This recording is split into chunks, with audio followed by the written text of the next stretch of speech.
Hello students, आज हम लोग एक दूसरे टॉपिक को लेके आए हैं। आज हम लोग करेंगे मॉर्फोलॉजी ऑफ अ फ्लावर। ये जो टर्म है मॉर्फोलॉजी, इस टर्म का मतलब है स्टडी ऑफ एक्सटर्नल फीचर्स। अगर किसी चीज़ को हम लोग बाहर से एनालिसिस कर रहे हैं या बाहर से देख रहे हैं या ऑब्जर्व कर रहे हैं, इसे हम क्या कहते हैं? मॉर्फोलॉजी। तो हम लोग स्टार्ट करते हैं लिखना। मॉर्फोलॉजी यानी कि study of external features. Study of external features. इसी में एक दूसरा टर्म आता है एनाटॉमी। एनाटॉमी वर्ड का मतलब है एनाटॉमी। सो वर्ड का मतलब है स्टडी ऑफ इंटरनल ऑर्गन्स या इंटरनल फीचर्स या फिजियोलॉजी।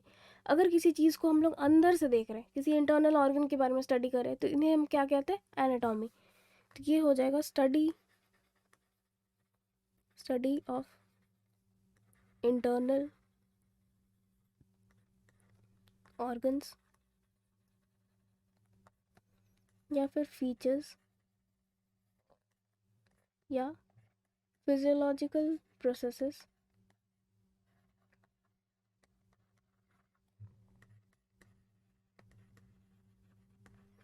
से हम क्या कहते हैं? एनाटॉमी। ओके, अब हम लोग प्रोसीड करेंगे मेन चैप्टर में। तो इसमें बेसिकली हम लोग देखेंगे एक फ्लावर को, फ्लावर के पार्ट्स को हम लोग समझेंगे और अच्छे से डिटेल में उसके प्रोसेसेस को डील करेंगे।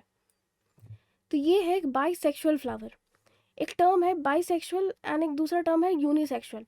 ये जो टर्म है बाइसेक्सुअल फ्लावर, बाइसेक्सुअल फ्लावर, और इसी में एक टर्म आता है यूनिसेक्सुअल फ्लावर। ये जो टर्म है बाई वर्ड का मतलब है टू। सेक्सुअल यानी कि अगर किसी प्लांट में both male and female part present है, इसे हम क्या कहते हैं? Bisexual flower. अगर किसी फ्लावर में सिर्फ और सिर्फ आइदर मेल पार्ट है या फीमेल पार्ट है, उसे हम क्या कहते हैं? Unisexual flower. यूनी मतलब एक, आइदर मेल पार्ट है या फिर फीमेल पार्ट है। तो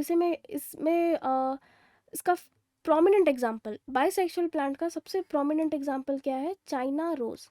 सबसे प्रोमिनेंट एग्जाम्पल है चाइना रोज। चाइना रोज यानी कि जिसे हम कॉमनली क्या कहते हैं? हिबिस्कस। Next, unisexual flower. इसके प्रोमिनेंट एग्जाम्पल्स हो गए पपाया एंड पाम। इसे हम किस तरह से याद रख सकते हैं? P square. इसे हम पी स्क्वायर के फॉर्म में याद रख सकते हैं। ठीक है, तो बाइसेक्सुअल फ्लावर क्या हो गया? जिसमें both male part and female part present है। यूनिसेक्सुअल फ्लावर क्या हो गया?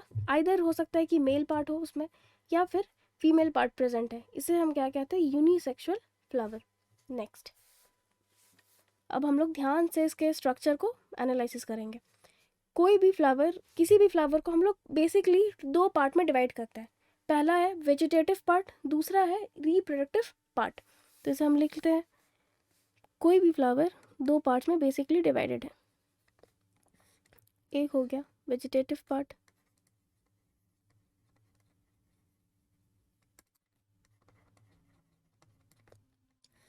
एंड दूसरा रिप्रोडक्टिव पार्ट।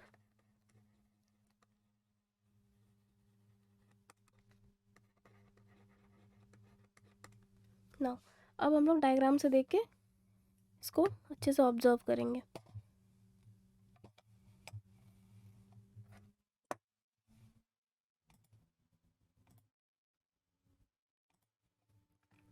तो हम लोग डायग्राम में आते हैं। अगर हम लोग ध्यान से देखें तो ये जो कलरफुल पार्ट्स है, इसे हम क्या कहते हैं? पेटल्स। इसे हम क्या कहते हैं? पेटल्स। और ये जो ग्रीन, अगर आप लोगों ने ऑब्जर्व किया होगा तो किसी भी फ्लावर के नीचे, किसी उसके बेसिकली उसके पेटल के नीचे एक ग्रीन कलर का स्ट्रक्चर होता है। इसे हम क्या बोलते हैं? सेपल्स। नाउ किसी भी फ्लावर में बहुत सारे पेटल्स होते हैं, लेकिन अगर हम लोग सिर्फ और सिर्फ एक पेटल के बारे में बात करें, तो इसे हम क्या कहते हैं? कोरोला। तो हम लोग इसे कह सकते हैं यूनिट ऑफ पेटल। यूनिट मतलब एक, यूनिट फॉर पेटल मतलब बहुत सारे पेटल्स होते हैं, लेकिन उसमें से अगर सिर्फ और सिर्फ एक पेटल के बारे में बात करते हैं तो उसे हम कहते हैं कोरोला। इसी तरह से सेपल्स के अगर एक यूनिट के बारे में बात करें, सिर्फ और सिर्फ एक सेपल के बारे में बात करें, इसे हम क्या कहते हैं? कैलिक्स। इसे हम कहते हैं कैलिक्स। ओके, तो हम लोग यहाँ पे लिख डालते हैं वेजिटेटिव पार्ट। वेजिटेटिव पार्ट इससे भी पहले वेजिटेटिव पार्ट क्या हो गया? Petals and sepals. Vegetative part का मतलब क्या होता है? ऐसे पार्ट्स जो डायरेक्टली रिप्रोडक्शन के प्रोसेस में पार्टिसिपेट नहीं कर रहे। ऐसे पार्ट्स जो रिप्रोडक्शन के प्रोसेस में डायरेक्टली पार्टिसिपेट नहीं कर रहे, उसे हम क्या कहते हैं? वेजिटेटिव पार्ट्स, यानी कि पेटल्स एंड सेपल्स जो रिप्रोडक्शन में पार्टिसिपेट नहीं करते। रिप्रोडक्टिव पार्ट्स हो गए वैसे पार्ट्स फ्लावर के जो डायरेक्टली को रिलेट करते या डायरेक्टली पार्टिसिपेट करते रिप्रोडक्शन के प्रोसेस में, that is male part and female part हो गया। ठीक है, तो इससे पहले हम लोग लिख लेते हैं।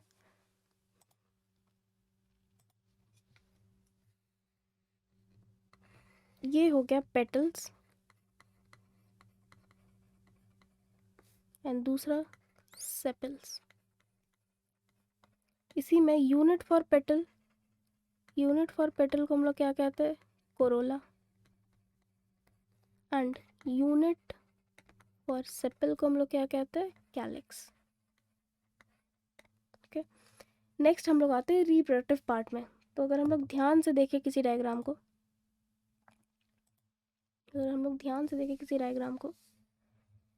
तो ये है एक मेल पार्ट। इसे हम क्या कहते हैं? एंड्रोशियम।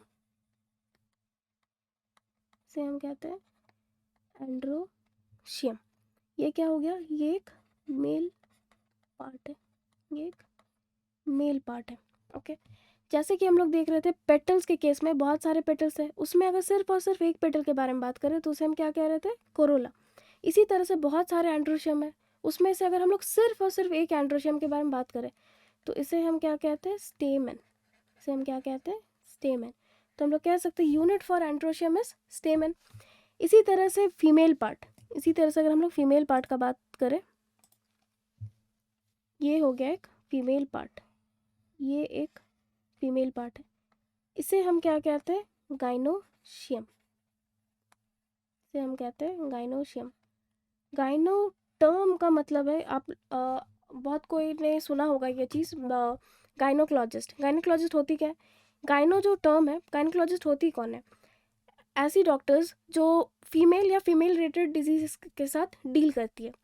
इसी गाइनोकोलॉजिस्ट टर्म आया है गाइनो वर्ड का मतलब है फीमेल या फीमेल रिलेटेड पार्ट्स या फीमेल रिलेटेड डिजीजेस। ठीक है, फीमेल पार्ट से डायरेक्टली कोरिलेट करता है। इसी तरह से एंड्रो वर्ड जो है ये एंड्रो डिराइव हुआ है एंड्रोजन से।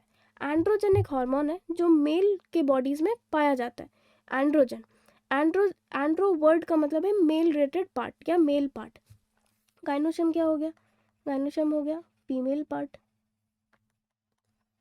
फिर से अगर हम लोग ध्यान से देखें तो किसी भी प्लांट में हो सकता है एक गाइनोशियम रहे, दो गाइनोशियम रहे या बहुत सारे गाइनोशियम रहे, लेकिन सिर्फ और सिर्फ अगर हम लोग एक गाइनोशियम के बारे में बात करना चाहते हैं तो इसे हम क्या बोलते हैं? इसे हम बोलते हैं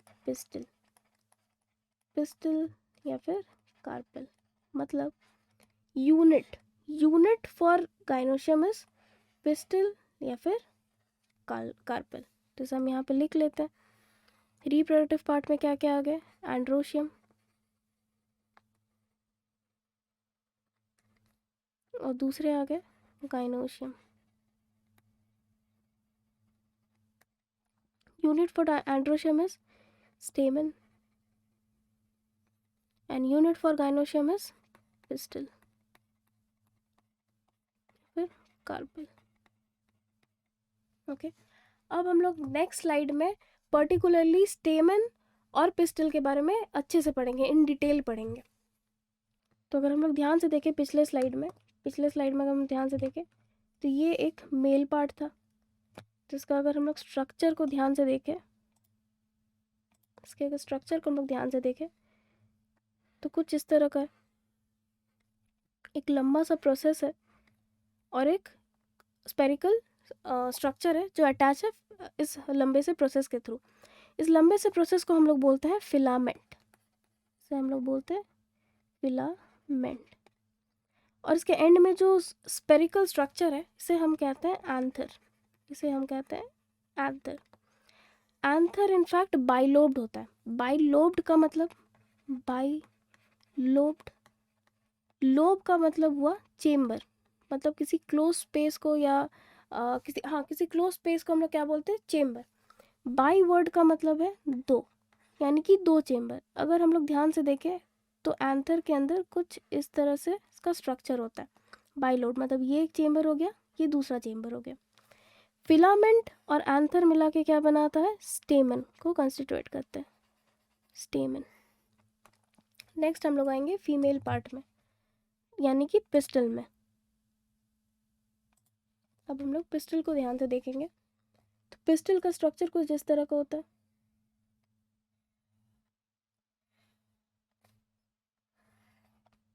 पिस्टल का स्ट्रक्चर कुछ इस तरह का होता है। इसे हम क्या कहते हैं, इसे हम कहते हैं स्टिग्मा, इसे हम स्टिग्मा कहते हैं। इस लंबे से प्रोसेस को हम लोग क्या कहते हैं, स्टाइल। ये जो बल्ज्ड आउट पार्ट है, गोल सा पार्ट है, इसे हम क्या कहते हैं, ओवरी, इसे हम ओवरी कहते हैं। और इसके जस्ट अंदर क्या है, ओव्यूल, इसके जस्ट अंदर ओव्यूल है।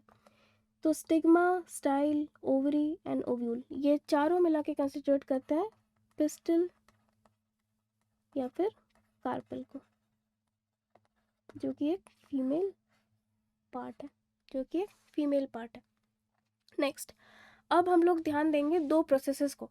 दो प्रोसेस होते हैं, एक पॉलिनेशन और एक फर्टिलाइजेशन। पहले हम लोग पॉलिनेशन को देखेंगे ध्यान से।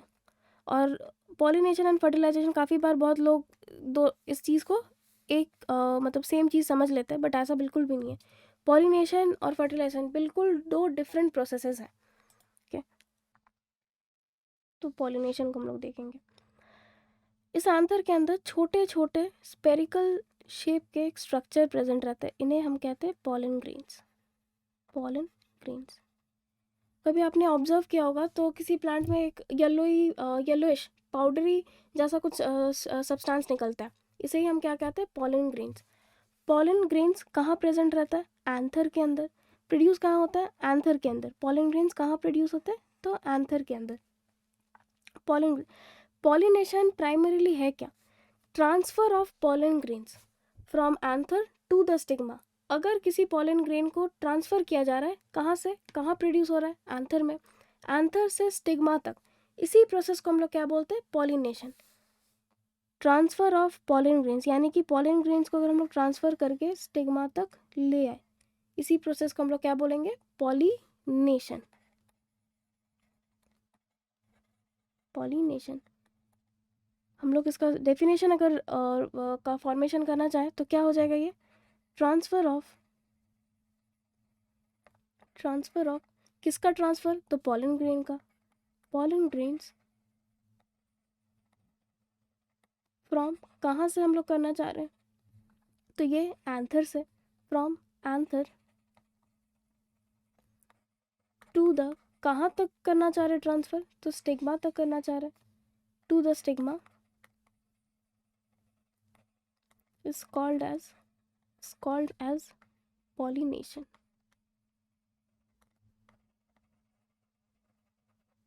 is called as pollination. Next, pollen grains क्या है, पॉलन ग्रेन्स प्राइमरीली है क्या, ये है मेल गैमेट्स, ये है मेल गैमेट्स, ये है मेल गैमेट्स। मेल गैमेट्स होते क्या है, reproductive cells, male reproductive cells. Reproductive cells क्या होते हैं, ऐसे सेल्स जो रिप्रोडक्शन के प्रोसेस को अकम्प्लिश करते हैं या पार्टिसिपेट करते हैं, इन्हें हम क्या बोलते हैं, किसी भी रिप्रोडक्टिव सेल्स को हम लोग क्या बोलते हैं, गैमेट्स। पॉलन ग्रेन्स क्या है, मेल गैमेट्स हो गए। और इसके अंदर ओव्यूल के अंदर, अगर हम लोग फीमेल पार्ट के बारे में बात करें, फीमेल पार्ट के बारे में बात करें अगर, तो इस ओव्यूल के अंदर, इस ओव्यूल के अंदर एक छोटा सा एग सेल प्रेजेंट रहता है, एग सेल इस ओव्यूल के अंदर। ओवरी के अंदर ओव्यूल, ओव्यूल के अंदर एग सेल, इसी एग सेल को हम लोग क्या बोलते हैं, फीमेल गैमेट्स, से हम फीमेल गैमेट्स बोलते हैं। अब पॉलन ग्रेन खुद ब खुद तो जाके ट्रांसफ़र नहीं हो जाएगा स्टिग्मा तक। पॉलन ग्रेन्स को किसी तरह का असिस्टेंस या एजेंट्स चाहिए ताकि वो ट्रांसफ़र हो सके फ्रॉम एंथर टू स्टिग्मा। तो अब हम लोग देखेंगे एजेंट्स ऑफ पॉलिनेशन के बारे में।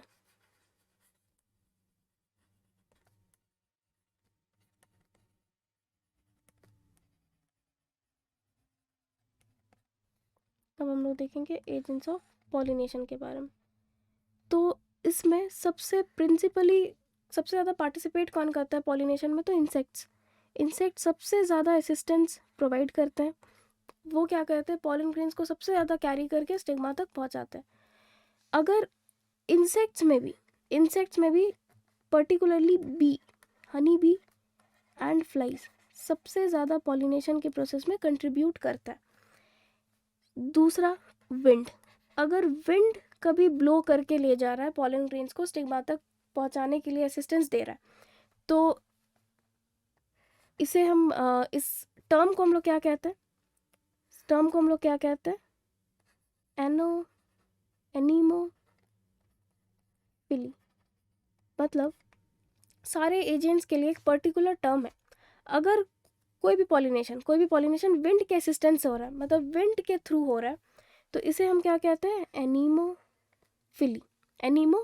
इसी तरह से अगर इंसेक्ट्स के थ्रू ये असिस्टेड हो रहा है या insects as a kind of agents of pollination के जैसा कंट्रीब्यूट कर रहा है, तो इन्हें हम क्या कहते हैं, एंटोमोफिली। एंटोमो वर्ड का मतलब है इंसेक्ट्स। नेक्स्ट कौन कंट्रीब्यूट कर सकता है, वाटर अगर कंट्रीब्यूट कर रहा है पॉलिनेशन के प्रोसेस में या काइंड ऑफ एजेंट जैसा काम कर रहा है, तो इसे हम क्या कहते हैं, हाइड्रा वर्ड हम लोग किसके लिए यूज़ करते हैं, वाटर के लिए, तो हाइड्रोफिली। ओके। फोर्थ, अगर कहीं पे elephants as a source of या एजेंट्स ऑफ पॉलिनेशन के जैसे काम कर रहे हैं, अगर कंसिडर करते कोई एलिफेंट अपने माउथ में पॉलन ग्रेन को लिया और वो जाके किसी और जगह पे डिस्प्लेस हुआ या कहीं मूव किया और स्टिग्मा पे जाके रिलीज़ कर दिया पॉलन ग्रेन, तो वो भी एक एजेंट ऑफ पॉलिनेशन बन जाएगा। तो अगर एलिफेंट्स पार्टिसिपेट करें प्रोसेस ऑफ पॉलिनेशन में, तो इसे हम कहते हैं एलिफोफिली। इसी तरह से सारे एजेंट्स के लिए पर्टिकुलरली टर्म डिफाइंड है। ओके, तो हम इसे पॉलिनेशन को देख लिया। नेक्स्ट स्लाइड में हम लोग देखेंगे फर्टिलाइजेशन को। नेक्स्ट स्लाइड में हम लोग क्या देखेंगे, फर्टिलाइजेशन। तो पॉलिनेशन और फर्टिलाइजेशन बिल्कुल डिफरेंट प्रोसेसेस हैं। तो हम लोग मूव फॉरवर्ड करते हैं नेक्स्ट स्लाइड में। अब हम लोग देखेंगे फर्टिलाइजेशन के प्रोसेस को। फर्टिलाइजेशन को समझने के लिए हमें फिर से डायग्राम बनाना पड़ेगा स्टेमन और पिस्टल का।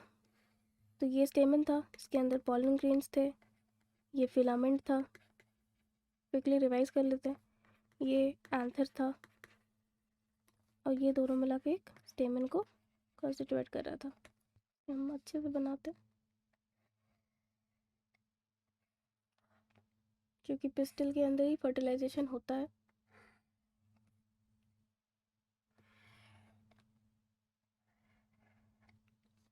हम ध्यान से देखते हैं, ये पॉलिनेशन के प्रोसेस के थ्रू स्टिग्मा तक पहुंचेगा। अब अगर हम लोग एक ऑर्किड के बारे में बात करते हैं, एक ऑर्किड के बारे में, बगीचा जिसे हम कहते हैं, यहाँ पे ज़रूरी तो नहीं है कि सिर्फ और सिर्फ मैंगो के प्लांट प्रेजेंट है या सिर्फ और सिर्फ लीची या गुआवा के प्लांट्स प्रेजेंट है। हो सकता है कि गुआवा का भी पेड़ है, एप्पल का भी पेड़ है, चेरी का भी पेड़ है, मैंगो का भी पेड़ है। अगर हम लोग कंसिडर करते हैं इस स्टिग्मा को एक मैंगो के पेड़ का स्टिग्मा, मैंगो के पेड़ के स्टिग्मा को अगर हम लोग कंसिडर करते हैं, ऑर्किड में किसी भी बगीचे में हो सकता है कि पॉलन ग्रेन्स के पास ये इंटेलेक्ट तो नहीं है कि किसको किसके पास जाना है। हो सकता है यहाँ पे एप्पल के भी पॉलन ग्रेन्स आए, लीची के भी पॉलन ग्रेन्स ड्रॉप हो जाए, मैंगो के भी हो जाए और गुआवा के भी हो जाए। ठीक है, तो इस केस में स्टिग्मा के पास एक प्रॉपर्टी होता है, प्रॉपर्टी ऑफ रिसेप्टिविटी। रिसेप्टिविटी मतलब रिसीव करने का या एक्सेप्ट करने का फेनोमेना। मतलब स्टिग्मा सिर्फ और सिर्फ अपने ही स्पीसीज के पॉलन ग्रेन को अंदर जाने देती है। हम लोग ये तो कभी ऑब्जर्व नहीं किए हैं कि किसी भी पेड़ में या किसी भी फ्रूट में आधा एप्पल है और वो फ्रूट आधा मैंगो है, ऐसा तो कभी नहीं होता। तो ये इसलिए नहीं होता क्योंकि स्टिग्मा जो है वो अपने स्पीसीज के पॉलन ग्रेन को ही एक्सेप्ट करती है और अंदर जाने देती है, और बाकी सारे पॉलन ग्रेन्स को रिजेक्ट कर देती है। तो अपने स्पीसीज के रिसेप्टिविटी क्या कहता है? Stigma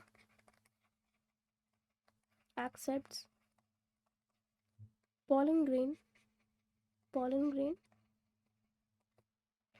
of its own species only। ठीक है, जैसे कि अब पर हम लोग देख लिए कि मैंगो का pollen grain यहाँ पे है। जैसे ही स्टिग्मा डिटेक्ट कर लेगी कि अपना स्पीसीज का है, अब क्या होता है, इस pollen grain से एक pollen ट्यूब जर्मिनेट होता है। इस तरह से एक pollen ट्यूब जर्मिनेट होता है। अगर हम लोग ध्यान से देखें, इसको अलग से बनाते हैं, ये pollen grain है, यहीं से एक pollen ट्यूब इस तरह से जर्मिनेट होता है। ये pollen ट्यूब किस काम के लिए है?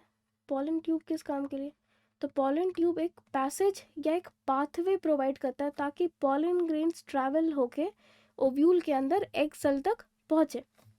ओके, इनफैक्ट ये जो pollen ग्रेन है ये पेनिट्रेट करता है, डीपली पेनिट्रेट करता है ओव्यूल के अंदर तक। पेनिट्रेट मतलब अंदर तक वो इंसर्टेड हो जाता है या फिर चल जाता है। ये क्या है, pollen ट्यूब क्या करता है? pollen ट्यूब के अगर फंक्शन को हम लोग ध्यान से देखें तो लॉजिकली क्या कर सकता है, ये एक पैसेज या एक रास्ता प्रोवाइड कर रहा है जिससे pollen ग्रेन्स ट्रैवल कर पाए और ओव्यूल तक पहुँचे, यही कर रहा है। तो हम लोग इसमें लिख सकते हैं acts as a passage for pollen grains to reach, कहाँ तक रीच करना pollen grains को? ओव्यूल तक, to reach the ovule। Ovule के अंदर चल जाएगा। ओव्यूल के अंदर पर्टिकुलरली है क्या, एक्चुअली है क्या? एग सेल है, और एग सेल के साथ फ्यूज कर जाए, reach the ovule and fuses with the egg cell. और एग सेल है क्या? Female gamete. pollen ग्रेन क्या है? Male gamete. Male and female gamete के फ्यूजन को ही हम लोग फर्टिलाइजेशन कहते हैं। Fusion of male gamete and female gamete, इसी प्रोसेस को हम लोग क्या कहते हैं? फर्टिलाइजेशन। और यहाँ पे pollen ग्रेन आके फ्यूज कर जाएगा ओव्यूल के साथ और एक स्ट्रक्चर बना देता है जिसका नाम है जाइगोट। तो हम लोग फर्टिलाइजेशन को कह सकते हैं, यहाँ पे हम लोग फर्टिलाइजेशन को कह सकते हैं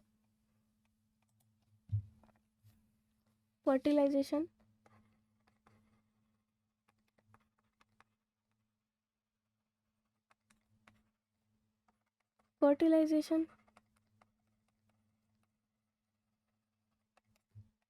is the process of fusion of male gamete and female gamete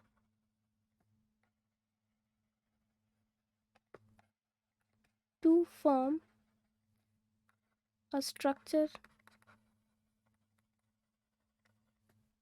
called as zygote। अब हमें ये भी ध्यान रखना, तो ये जो zygote बना फ्यूजन से किसी भी प्रोडक्ट में, चाहे वो ह्यूमन फर्टिलाइजेशन हो, प्लांट फर्टिलाइजेशन हो, किसी के भी फर्टिलाइजेशन की प्रोसेस में सबसे पहला प्रोडक्ट क्या बनता है? जाइगोट। और ये जो जाइगोट होता है ये यूनिसेल्यूलर इन नेचर, मतलब एक सेल का बना रहता है, ये यूनिसेल्यूलर होता है। इस जाइगोट से फर्दर एम्ब्रियो डेवलप होते हैं, और फर्दर एक फुल्ली ग्रोन प्लांट बनता है। फुल्ली ग्रोन सैपलिंग पहले बनता है, सैपलिंग मतलब छोटे बेबी प्लांट को हम लोग सैपलिंग कहते हैं, प्लांट। और इसके बीच में भी काफ़ी प्रोसेसेस है जिसे हमें अभी इस स्टेज में अभी नहीं जानना है। जाइगोट क्या है? यूनिसेल्यूलर है। इससे ध्यान रखना है कि जाइगोट यूनिसेल्यूलर होता है। इसी प्रोसेस को हम लोग क्या बोलते हैं? फर्टिलाइजेशन। ओके, तो fusion of mail and female gamete को हम लोग कहते हैं फर्टिलाइजेशन।